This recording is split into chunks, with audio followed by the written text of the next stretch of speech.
Hello everyone, welcome to law maven academy. आज हम discuss करने वाले हैं डिपॉजिट, जो कि पार्ट बी है चैप्टर नंबर 6 डेट इंस्ट्रूमेंट्स का। आज हम डिस्कस करने वाले हैं डिपॉजिट की डेफिनेशन, लेकिन थोड़ा सा बैकग्राउंड देख लेते हैं। There are certain golden rules regarding deposit. Section 73(1) कहता है, no company shall invite accept or renew deposits from the public except eligible public company under section 76। Eligible public company को छोड़कर कोई भी कंपनी पब्लिक से डिपॉजिट ना तो accept कर सकती है और ना ही डिपॉजिट को रिन्यू कर सकती है। अब देखते हैं कि ये एलिजिबल पब्लिक कंपनी कौन सी है अंडर सेक्शन 76। ऐसी पब्लिक कंपनी जो दो में से कोई भी एक कंडीशन सेटिस्फाई करती है। ऐसी पब्लिक कंपनी जिसका नेटवर्थ 100 करोड़ है या जिसका टर्नओवर 500 करोड़ है, तो वो public company eligible public company है और पब्लिक से पैसा ले सकती है, डिपॉजिट एक्सेप्ट कर सकती है। एबीसी प्राइवेट लिमिटेड वो तो पब्लिक कंपनी नहीं है। जब पब्लिक कंपनी ही नहीं है तो एलिजिबल पब्लिक कंपनी कैसे होगी? एबीसी प्राइवेट लिमिटेड पब्लिक से डिपॉजिट नहीं ले सकती। Another golden rule is every company can accept deposit from its members by complying conditions specified in section 73 subsection 2. There are 5 conditions which are specified in clauses A to F. Clause D has been deleted. जब हम कहते हैं कि every company can accept deposit from its members, इसका मतलब है हर company कर सकती है, चाहे वो प्राइवेट कंपनी ही क्यों ना हो। जी हाँ, प्राइवेट कंपनी, वो पब्लिक कंपनी जो एलिजिबल पब्लिक कंपनी नहीं है, वो भी अपने मेंबर से डिपॉजिट ले सकती है। दो और कंडीशंस हैं। पहली है कि शेयर होल्डर्स को रेजोल्यूशन पास करना होगा इन जनरल मीटिंग। दूसरी है कि कंपनी को कंप्लाई करना होगा companies acceptance of deposit rules 2014 को। अब देखते हैं ये डिपॉजिट क्या है जिसे पब्लिक कंपनी, वो भी जो एलिजिबल पब्लिक कंपनी हो, वो तो एक्सेप्ट कर सकती है, पर प्राइवेट कंपनी नहीं कर सकती। According to section 2 clause 31 read with rule 21C, deposit includes, इसका मतलब इंक्लूसिव डेफिनेशन है। Deposit includes any receipt of money by way of deposit or loan or in any other form by a company. Deposit में include है किसी company को पैसे मिलना, वो डिपॉजिट की फॉर्म में हो सकता है, वो लोन की फॉर्म में हो सकता है, या वो किसी और फॉर्म में हो सकता है। लेकिन इसमें अमाउंट की कुछ कैटेगरीज इंक्लूडेड नहीं है जो आरबीआई की कंसल्टेशन से प्रिस्क्राइब की गई है, but does not include such categories of amount as may be prescribed in consultation with the Reserve Bank of India. Total 18 तरह के अमाउंट है जो इंक्लूड नहीं होते डिपॉजिट की डेफिनेशन में। इन 18 तरह के अमाउंट को डिपॉजिट नहीं माना जाता। इसका मतलब ये हुआ कि कोई भी इस तरह के अमाउंट को ले सकता है, क्योंकि ये तो डिपॉजिट है ही नहीं। एबीसी प्राइवेट लिमिटेड इन 18 तरह के अमाउंट्स को ले सकती है। प्राइवेट कंपनी डिपॉजिट नहीं ले सकती, लेकिन ये अमाउंट ले सकती है क्योंकि ये तो डिपॉजिट है ही नहीं। जो डिपॉजिट नहीं है वो इस चैप्टर में कवर ही नहीं है, मतलब चैप्टर 5 ऑफ कंपनीज एक्ट 2013। अब देखते हैं वो अमाउंट जो कि डिपॉजिट नहीं माना जाता। एग्जाम में डिपॉजिट से रिलेटेड डायरेक्ट क्वेश्चन नहीं आता, प्रैक्टिकल क्वेश्चन आता है। ये पूछा जाएगा कि बताओ ये डिपॉजिट है या नहीं। Now let's see those amounts which are not deposit. First is any amount received from the central government, state government, local authority or statutory authority or any other source whose repayment is guaranteed by the central government or state government. Central government, state government, local authority या statutory authority से पैसा मिलना या किसी और source से पैसे मिलना जिसकी रीपेमेंट की गारंटी सेंट्रल गवर्नमेंट या स्टेट गवर्नमेंट देती है, डिपॉजिट नहीं माना जाएगा। Second is any amount received from foreign governments, foreign or international banks, foreign bodies, corporate and foreign citizens or persons resident outside India, subject to the provisions of FEMA and rules and regulations made thereunder. Foreign governments, foreign और international banks, foreign bodies, corporate या foreign citizen से पैसा मिलना deposit नहीं माना जाएगा। Obviously it will be subject to provisions of FEMA and rules and regulations made thereunder. 3 तरह का लोन डिपॉजिट नहीं माना जाएगा। Any amount received as loan or facility from any banking company or from the State Bank of India or any of its subsidiary banks or from a banking institution. किसी भी banking company, State Bank of India या उसके किसी भी subsidiary bank या किसी banking institution से loan या फैसिलिटी की फॉर्म में पैसा मिलना डिपॉजिट नहीं माना जाएगा. In short, loan from banking company deposit नहीं माना जाएगा. Next is any amount received as loan or financial assistance from public financial institutions PFI. किसी भी पब्लिक फाइनेंशियल इंस्टीट्यूशन से लोन या फाइनेंशियल असिस्टेंस के फॉर्म में पैसा मिलना डिपॉजिट नहीं माना जाएगा. In short, loan from PFI deposit नहीं माना जाएगा. Any amount received by company from any other company, intercompany loan. किसी भी दूसरी कंपनी से लोन डिपॉजिट नहीं माना जाएगा. कंपनी किसी भी कंपनी से लोन ले सकती है, इंटरकंपनी लोन, इसको डिपॉजिट नहीं माना जाएगा. Next is any amount received against issue of commercial paper or any other instruments issued in accordance with the guidelines or notifications issued by RBI. जैसे शेयर डिवेंचर कैपिटल मार्केट में होता है, commercial paper is a money market instrument. अगर commercial paper issue करने पर पैसे मिलते हैं तो वो डिपॉजिट नहीं माना जाएगा. Next is any amount received and held pursuant to an offer towards subscription to any securities, including share application money or advance towards allotment of securities pending allotment. Any amount received as share application money pending allotment, इसको deposit नहीं माना जाएगा. Allotment pending होने पर share application money के तौर पर मिली हुई कोई भी अमाउंट को डिपॉजिट नहीं माना जाएगा. अगर कोई कंपनी सिक्योरिटी इशू करती है और अगर अमाउंट रिसीव हो रहा है तो वो डिपॉजिट नहीं माना जाएगा. लेकिन अलॉटमेंट 60 डेज में हो जानी चाहिए.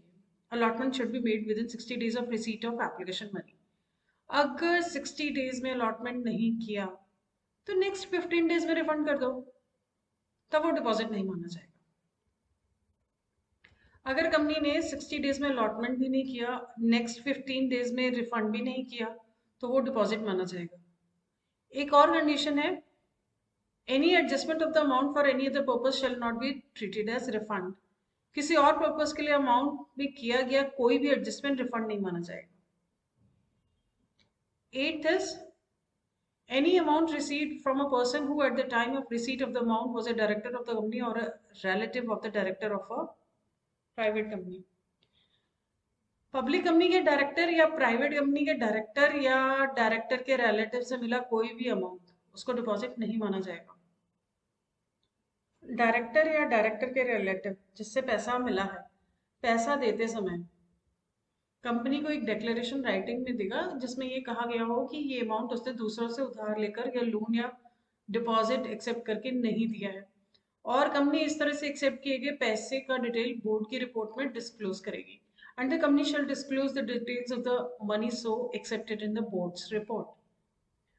अगर प्राइवेट कंपनी अपने डायरेक्टर या डायरेक्टर के रिलेटिव से लोन ले रही है तो उसको डिपॉजिट नहीं माना जाएगा. रिलेटिव की डेफिनेशन सेक्शन 2 क्लॉज 77 में दी गई है. डायरेक्टर या डायरेक्टर के रिलेटिव को एक डिक्लेरेशन देना होगा कि जो लोन वो प्राइवेट कंपनी को दे रहे हैं, it is out of their own fund and not from borrowed fund. एक एग्जांपल देखते हैं. ABC private limited company director ए या उसकी वाइफ से लोन ले सकती है, लेकिन उनका खुद का कमाया हुआ पैसा होना चाहिए. बोरो करके कंपनी में लोन नहीं देंगे, they have to give declaration. But company मुझसे लोन नहीं ले सकती, I am public, I am outsider, लेकिन कंपनी डायरेक्टर ए से तो लोन ले सकती है, ये तो डिपॉजिट नहीं माना जाएगा. अगर डायरेक्टर ए मुझसे पैसे लेकर लोन लेकर कंपनी को दे दे तो ऐसे केस में कंपनी कहेगी कंपनी ने तो डायरेक्टर ए से लोन लिया, ये तो डिपॉजिट नहीं है. ये डिपॉजिट है क्योंकि ये बोरोड मनी है. डायरेक्टर ए ने मुझसे बोरो किया है, डायरेक्टर ए का सेल्फ फंड नहीं है. डिक्लेरेशन देनी होती है ना, it is out of their own fund and not from borrowed fund. वो डिक्लेरेशन कैसे देगा डायरेक्टर ए? पब्लिक कंपनी सिर्फ अपने डायरेक्टर से लोन ले सकती है, रिलेटिव ऑफ डायरेक्टर अलाउड नहीं है. डिक्लेरेशन सेम होगी, it is out of their own fund, self generated fund and not from borrowed fund. 9th is any amount raised by the issue of bonds or debentures. Bond या debenture issue करके raise किया गया amount deposit नहीं माना जाएगा. अगर इन तीन में से किसी भी तरह का डिवेंचर है तो first is secured debenture, amount received by issue of secured debentures. Secured debentures है जो किसी भी प्रॉपर्टी पर चार्ज क्रिएट करके इशू किया गया है। सेकेंड इज अनसिक्योर्ड डिबेंचर है, कन्वर्टेबल होना चाहिए, इक्विटी में कन्वर्ट हो जाए। थर्ड इज सिक्योर्ड डिबेंचर भी नहीं है, अनसिक्योर्ड कन्वर्टेबल डिबेंचर भी नहीं है, लेकिन अगर लिस्टेड है किसी स्टॉक एक्सचेंज में तो डिपॉजिट नहीं माना जाएगा। 10th is any amount received from an employee of the company not exceeding his annual salary under a contract of employment with the company in the nature of non-interest bearing security deposit।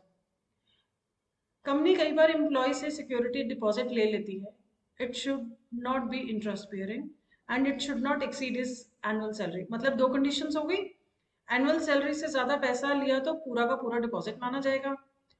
Second is अगर security deposit annual salary से कम है लेकिन company interest दे रही है, मान लो 6% per annum, तो भी deposit माना जाएगा, it should be non interest bearing. 11th is any non-interest bearing amount received and held in trust। कोई भी ऐसा नॉन इंटरेस्ट बेयरिंग अमाउंट जो रिसीव हुआ हो और ट्रस्ट के रूप में रखा गया हो। 12th is any amount received in the course of or for the purposes of business of the company। अगर ये पॉइंट नहीं होता तो कंपनी को सरवाइव करना डिफिकल्ट था। So thanks to law makers. Companies advance लेकर ही काम करती हैं। प्राइवेट कंपनी वैसे तो डिपॉजिट ले नहीं सकती आउटसाइडर से, एडवांस नहीं ले सकती। जो भी एडवांस लेंगे in the ordinary course of business वो डिपॉजिट नहीं माना जाएगा। गुड्स सप्लाई करने होंगे within 365 days, goods should be supplied within 365 days. Services देनी होंगी विद इन 5 years और as per custom of industry whichever is less. 13th is any amount brought in by the promoters of the company by way of unsecured loan in pursuance of the stipulation of any lending financial institution or a bank। Company के promoters द्वारा किसी lending financial institution या bank की शर्त के अनुसार unsecured loan के form में लाया गया कोई भी अमाउंट डिपॉजिट नहीं कहलाया जाएगा। 14th, any amount received by a Nidhi company in accordance with the rules made under section 40 of the act। कोई भी अमाउंट जो निधि कंपनी ने एक्सेप्ट किया हो सेक्शन 406 के अंडर बनाए गए रूल्स के अकॉर्डिंग तो वो डिपॉजिट नहीं माना जाएगा। निधि कंपनी बनाई है इसलिए चाहती है कि वो मेंबर से पैसे ले सके। 15th is any amount received by way of subscription in respect of a chit under the Chit Fund Act 1982। कोई भी अमाउंट जो सब्सक्रिप्शन की फॉर्म में हो under the chit fund act 1982 तो वो डिपॉजिट नहीं माना जाएगा। 16th is any amount received by the company under any collective investment scheme in compliance with the regulations framed by SEBI। कोई भी अमाउंट जो कंपनी ने रिसीव किया हो अंडर कलेक्टिव इन्वेस्टमेंट स्कीम तो वो डिपॉजिट नहीं माना जाएगा। ऑब्वियसली कंपनी ने जो अमाउंट रिसीव किया है under collective investment scheme, it should be in compliance with SEBI regulations। 17th is an amount of rupees 25 lakh or more received by a startup company by way of a convertible note, convertible into equity share or repayable within a period not exceeding 10 years from the date of the issue in a single tranche from a person। किसी startup company को किसी एक person से एक ही किश्त में इन a single ट्रांचे convertible note के रूप में 25 लाख रुपीज या उससे ज्यादा का अमाउंट अगर मिलता है तो वो डिपॉजिट नहीं माना जाएगा। कन्वर्टेबल नोट वो होता है जिसे इक्विटी शेयर्स में बदला जा सकता है या जो रीपेबल हो within 10 years from the date of issue. Convertible note एक प्रॉमिस है, हम इस पैसे को इक्विटी में कन्वर्ट कर देंगे इन 10 years। पहली बात तो ये कि अमाउंट मिनिमम रुपीज 25 लाख होना चाहिए। दूसरी बात ये कि कन्वर्टेबल नोट के फॉर्म में होना चाहिए। Last is any amount received by a company from alternate investment funds, domestic venture capital funds, infrastructure investment trust, real estate investment trust and mutual funds registered with SEBI in accordance with regulations made by it। अगर किसी company को alternate investment funds, domestic venture capital funds, infrastructure investment trust, real estate investment trust और mutual fund से कोई भी amount अगर मिलता है तो वो डिपॉजिट नहीं माना जाएगा। सेबी के बनाए गए रेगुलेशंस के अकॉर्डिंग कोई भी अमाउंट अगर रिसीव होता है तो वो डिपॉजिट नहीं माना जाएगा। ये फंड्स, ट्रस्ट, होने चाहिए registered with SEBI and amount regulations के अकॉर्डिंग रिसीव होना चाहिए। आजकल लोग म्यूचुअल फंड में एसआईपी बहुत करते हैं। अगर कंपनी को म्यूचुअल फंड्स में इन्वेस्टमेंट के लिए पैसे मिलते हैं तो वो डिपॉजिट नहीं माना जाएगा। तो ये था आज का वीडियो। उम्मीद करती हूँ ये वीडियो आपको यूजफुल लगा होगा।